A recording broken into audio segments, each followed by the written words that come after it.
జగన్ ఏమంటాడంటే నన్ను జనం గుర్తుపెట్టుకుంటారు. ఇవాళ ఉన్నటువంటి ప్రభుత్వానికి సంబంధించినటువంటి యాక్టివిటీలు చూసినప్పుడు నేను చేసిందే కరెక్ట్ అని చెప్పి నమ్ముతున్నారు, ఇప్పటికే చర్చ వస్తుంది అన్నారు. ఇది నిజంగా గుర్తుపెట్టుకుంటారా?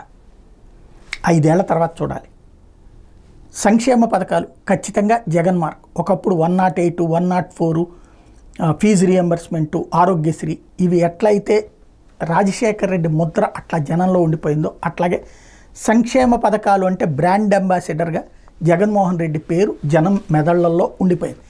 అంతకంటే ఎక్కువ ఇస్తారన్న ఆశతో ఈ ప్రభుత్వాన్ని అధికారంలోకి తెచ్చారు. అదే సందర్భంలో అందులో 1/1 వంతు ఇవ్వకపోవడం అన్నటువంటి కారణంగా ప్రస్తుతానికైతే జగన్ గుర్తుకొస్తున్నాడు వాళ్ళందరికీ. అది వాస్తవం. భవిష్యత్తులో ఇస్తే అప్పుడు జగన్ గుర్తుపెట్టుకుంటారా?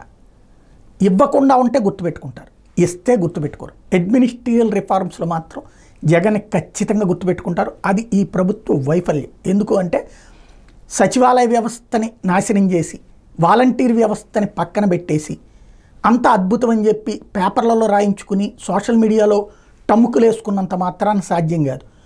మన పని మనం చేసుకుంటూ మన వృత్తి, మన వ్యాపారం, మన ఉద్యోగం చేసుకుంటున్నా కూడా ప్రభుత్వానికి సంబంధించిన పథకాలు, ప్రభుత్వానికి సంబంధించినటువంటి పనులు, ప్రభుత్వానికి సంబంధించిన సర్టిఫికెట్లు కామ్గా కూల్గా వచ్చేసినాయి త్రూ వాలంటీర్ల ద్వారా. ఎక్కడా ఎలాంటి టెన్షన్ పడలేదు.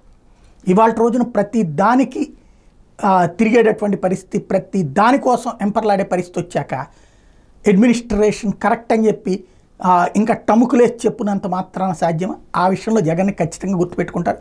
భవిష్యత్తులోనైనా సచివాలయ వ్యవస్థను బాగు చేసి వాలంటీర్ వ్యవస్థను కనుక అందుబాటులోకి తేకపోతే ఈ ప్రభుత్వానికి అది అతిపెద్ద శాపం అవుతుంది.